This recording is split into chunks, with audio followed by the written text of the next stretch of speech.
Well, today it's March 1st, 2022, and I'm going to speak on the Russian Ukrainian war. Um, I don't think anything says Russian incompetence as the logistic problems that this 40-mile convoy that seems to be going nowhere demonstrates. They're running out of gas. They're running out of food. Conscript morale is so low that there are reports that the Russian soldiers are destroying their own tanks and surrendering to the Ukrainians. The Interestingly, the Jane's service, intelligence service on open sources in on military issues, has today published a map showing that the Russians have not taken any major city and do not hold the territory on which their tanks and military wherewithal is located with any kind of firmness. In fact, they're trying to evade the cities because of the setbacks that they've suffered at the hands of the Ukrainians. Again, nothing says absolute incompetence as this 40-mile military convoy that's been on the roads to Kiev since, I guess, the 27th and hasn't gotten there yet. There are deep problems with the Russian military. The Russian military is not a juggernaut, never has been, particularly in carrying out offensive operations, projecting military power outside of its borders, with the possible exception of World War II, the closing year of that struggle. But even then, they received a lot of logistic support from the other allies, and they were able to overcome the early defeats by sacrificing millions of soldiers to their cause.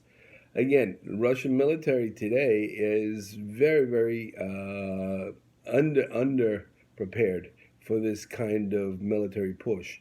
As I said yesterday, conscript armies are notoriously poor at carrying out complex offensive operations, and this plan that Putin had, I think, rested on his mistaken belief, almost incredible narrative that the Ukrainians were going to welcome him.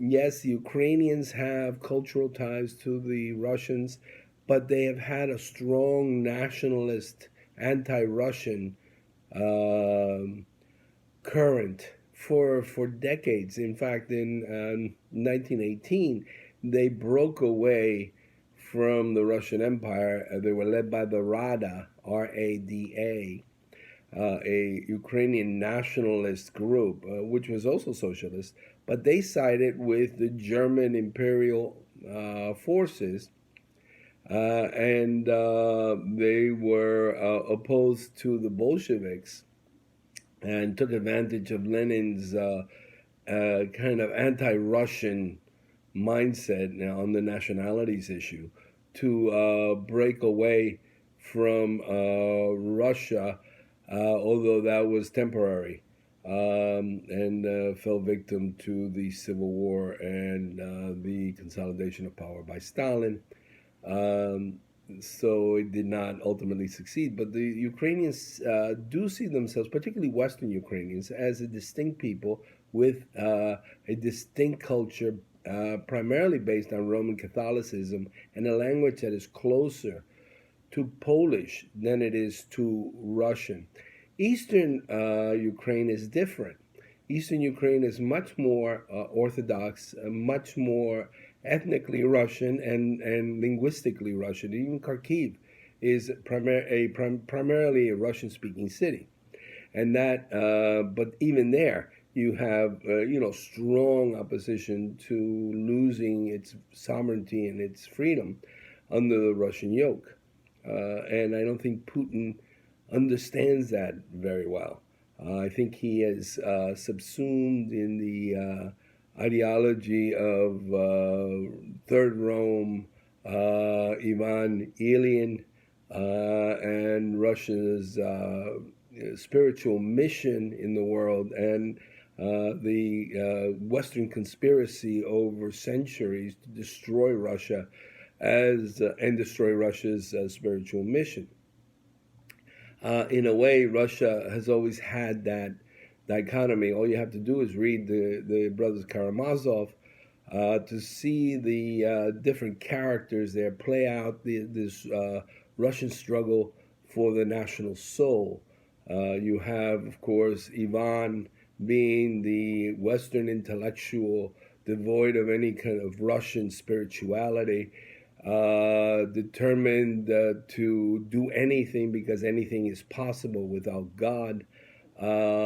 He is the true villain, although it is, spoiler, Smerdyakov who kills the father, and then the blame is thrown on Dmitri. Dmitri seems to be the kind of Russian everyman, as is Alexei Karamazov, who is the spiritual side of Russia. Again, if you read Brothers Karamazov, you see the characters there. You see this struggle for the Russian soul. Yeah, and that it's also, very evident in other Russian literature. Tolstoy's War and Peace, Prince Bolkonsky, Pierre Bezukov, and Natasha, all representing aspects of the Russian soul, again faced by the dire threat of Napoleonic invasion, and ultimately winning a spiritual victory. As I said the other day, all you need to do is listen to Tchaikovsky's 1812 Overture and the chimes of the victorious chimes of Russian bells at the end, to see how that was a religious message about Russia's spiritual mission standing up against the godless West. It's a very, very strong current in Russian history. I do think that Putin's unprovoked attack on the Ukraine, is kind of dissuading many Russians from that narrative, although there are significant numbers that buy into that narrative. Again, I think Putin is desperate. This is why he's turning to civilian attacks. But while he is attacking, his offensive is sputtering out on the basis of poor logistics, poor morale, incompetency in the leadership, and a lack of morale, or very low morale on the part of the conscript troops.